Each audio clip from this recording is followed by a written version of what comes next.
Hello, magandang hapon sa inyong lahat. Meron tayong pag-uusapan mga men, no? Ito ay yung tungkol kay Mark Heras.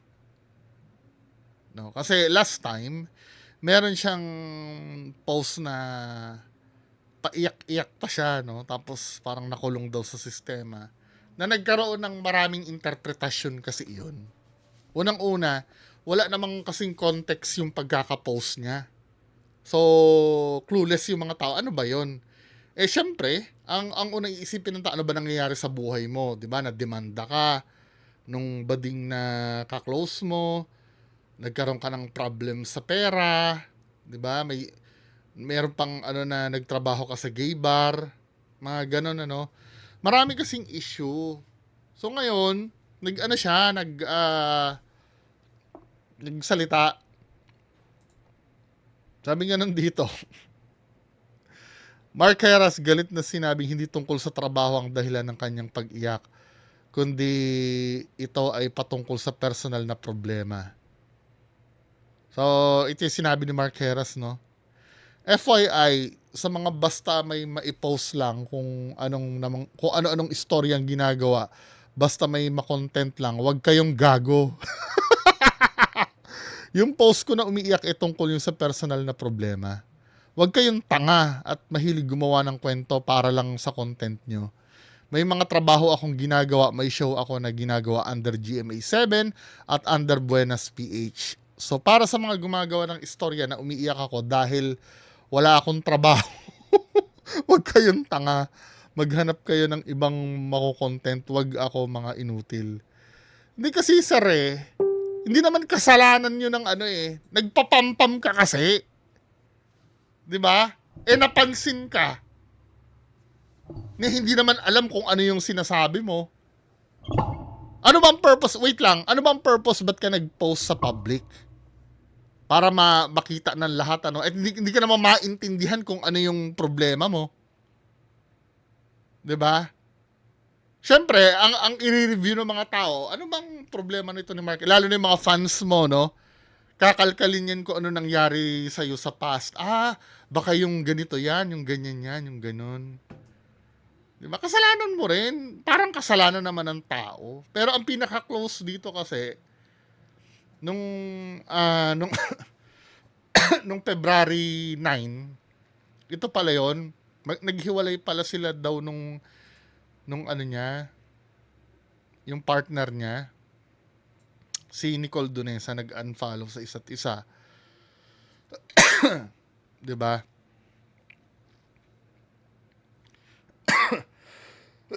So parang ito yung naging reason nung ito ang dahilan ng pag-iyak. Hindi pa rin sure. Pero kung di ka naman bobo, dapat hindi ka nagpo-post ng gano'n kung ayaw mo ma-misinterpret ng tao. Kaya importante talaga konteksto 'Di ba?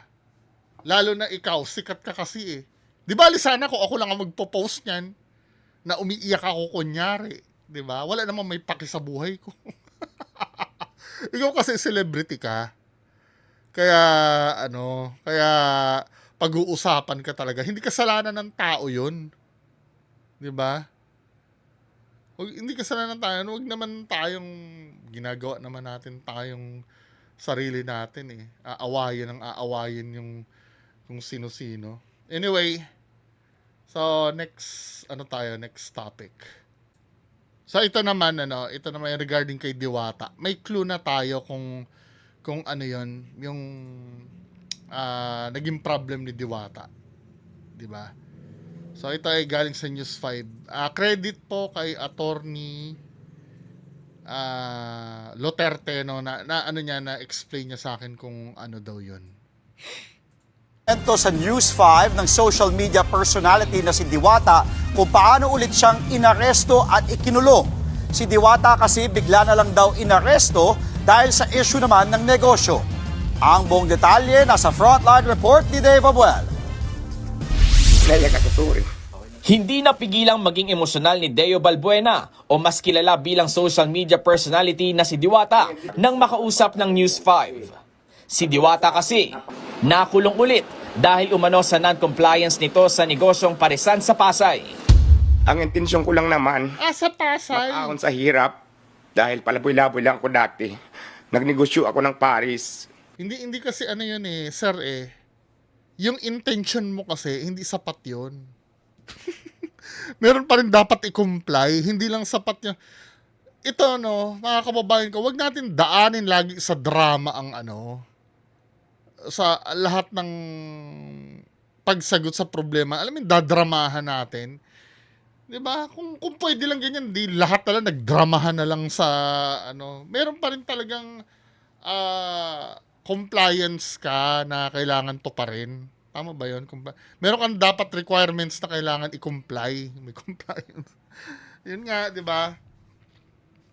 Hindi nadadaan sa drama. Diyan tayo kasi sanay mga Pinoy Yung dadramahan natin yung isang bagay para alam mo yun, para makonsidera. Sa bagay, minsan gumagana lalo na pagka halimbawa nasa traffic. Oy, na-try ko na yan yung magdrama ako para hindi ako mahuli sa ng MMDA. Malayo pa po ako. Nakatira ako sa Pampanga. Hindi ko po kasi alam na bawal Gago kasi yung yung 'di ba? Pupunta ako ng SM Caloocan doon sa Grand Central. 'Di ba pag galing ka sa MacArthur, kailangan pa pala didiretso ka pa doon sa malayo. Doon sa malayo bago ka mag-U-turn, bago ka makapasok ng SM Caloocan. Nangyari, doon ako sa no U-turn lumiko, hindi pa pala dapat doon sa kabilang kanto. Paano naman kasi yung karatula naman natatakpan ng halaman? Di pagliko kong ganun, di dinramahan ko. Hindi, sinasabi ko lang minsan nagwo-work yung drama Pero sometimes kasi, maganda talaga kung aayusin mo yung yung problema. At saka dapat alam mo talaga yung ginagawa mo. Kasi minsan, may negosyo ako. Hindi natin alam, may hindi pala tayo nagagawa, di ba? Tapos isang araw, dahil sa negosyo ko, makukulong ka na lang. Parang napaka-unfair kasi wala naman akong ginagawang masama. February 4 nang mag-post sa Facebook si Diwata. Kwinento niya na bigla na lang daw siyang inaresto nang walang sabpina man lang. Hindi man ako nakatanggap ng subpina na may warrant na agad. Feeling ko imposible yun Feeling ko may tumatanggap nun sa inyo. May tumatanggap nun sa inyo kaya lang ini-ignore mo lang. Kasi akala mo parang warning lang siya or something. Alam mo kung anong reklamo, anong complainant ko? Isang ahensya ng gobyerno. Hindi daw compliance.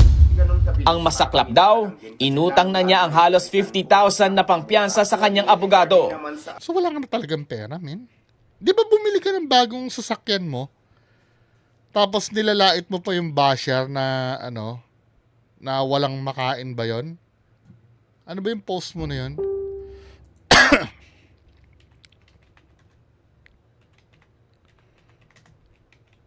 So meaning wala ka na talagang pera? Ang bilis naman. Di ba parang nakaipon ka? Meron kang post nun dati bagong sasakyan si Diwata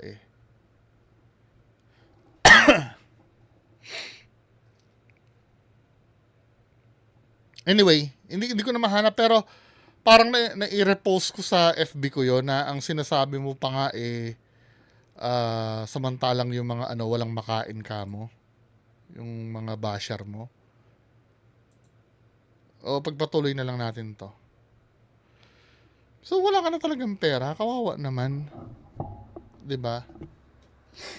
Mag-content ka na rin kasi kay Norman. Kay Sir Norman Mangusin. Abono pa siya sa pagtitinda. Masama lang sa loob ko at naka-stress kasi di ba ang intensyon mo lang naman mabuhay ka, lumabang ka ng patas, tapos ikukulong ka. So parang yun, hindi ko matanggap. Nang hingan pa namin ng detalye si Diwata sa kanyang kaso, Ayaw ko na lang din i-discuss lahat kasi baka mamaya Oo, bakulong ka na nga. may warrant na naman ako, magkamali ako na sasabihin. So nakakatakot. Tama na, wag na. nang tanungin naman ng News 5 ang abogado ng social media personality, matipid ang kanyang sagot. May kinalaman daw ito sa business registration ng Parisan na kinakailangang rekisito ng Republic Act No. 11199 o Social Security Act of 2018. Ang sabi ni Atty. Duterte sa akin, yung sa SSS yata to, na dapat 'di ba may SSS yung mga empleyado mo. Parang ganon. Kasi hindi nare-realize kasi ni Diwata, no. Ma'am Diwata o Sir Diwata, hindi ka na sa karito nagtitinda. 'Di ba? Hindi ka na sa karito nagtitinda. Ikaw ay big time na. Malaki na yung negosyo mo. 'Di ba? Ang problema pa nito, nagkaroon ka pa ng mga kung saang-saang branch pa. Nasa iyo nakapangalan. Ikaw talaga hahabulin nun. Kaya 'di ba yung renta ng ibang branch mo, ganun din. Ikaw ang hahabulin nun, men. Kasi wala kang, ito yung problema pag pag wala ka talagang alam sa negosyo, men eh. Ang alam mo lang magluto lang ng pares at magtinda, pero yung sa business itself, feeling ko wala kang alam eh. 'Di ba? Yan ang hirap pagka nagpadala kayo na nagpadala sa sa uto. Kaya nga start ka lang dapat sa alam mo yun, yung simple muna. Aalamin mo talaga 'yan. 'Di ba? As you go along kasi, malalaman mo naman yan, imposibleng hindi. Ang problema kasi, marami kang pinagkatiwalaan na umano yung may time pa nga na niyayabang mo, magkakaroon ka rin ng diwata para sa Dubai kamo, 'di ba? May ganun-ganun ka pa dati. Parang nabigla ka, hindi mo alam kung ano yung nangyari. Tapos ngayon nagsi-safety gears ka ngayon, 'di ba? Wala pagka lumaki kasi, lumaki din ang ang luho or hindi na manage ng maigi yung pera, 'di ba?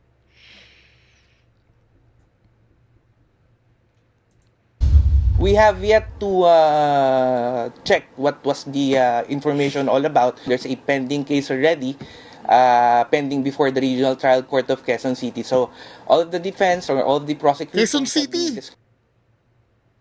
So malamang yung sa Quezon City mo ito. Sa'yo nakapangalan, ...cost in that particular forum. Umaasa naman si Diwata na malalagpasan niya ang pagsubok na ito. Nakatakda siyang dumalo sa arraignment ng kaso sa mga susunod na linggo. Noong 2024, inaresto rin si Diwata sa kanyang kasong slight physical injuries na inihain noong 2018 matapos umano niyang saktan ng isang construction worker sa Pasay. Nagbabalita mula sa Frontline, Dave Abuel, News 5.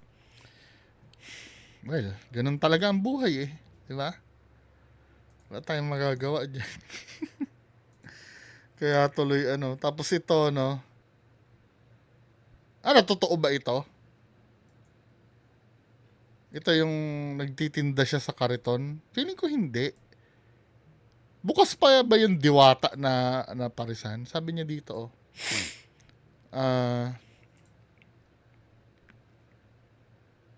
tingnan natin.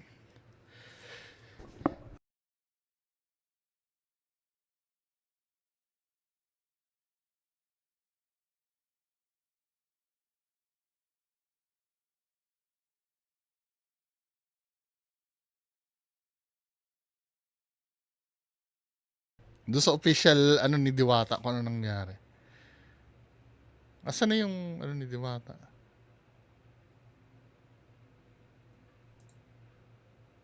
Diwata guys. Tahimik, simple. No, malayo sa sinasabi nila na bankrupt or January pa to. Nung February.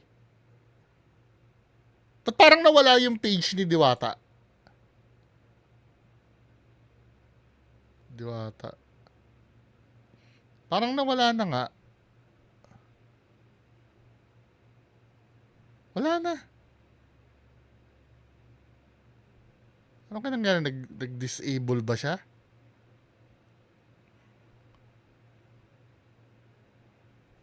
Wala eh. Dati ginatasan din to, di ba? Gatas na gatas din to dati si Diwata. Well, kung saan man siya ngayon, eh, malalampasan naman lahat yan. Di ba? At least, next time, alam niya na ang gagawin, di ba? Marunong na siya sa buhay. So, yan lang ang pag-uusapan natin ngayong hapon. Magandang hapon sa inyong lahat. Bye-bye.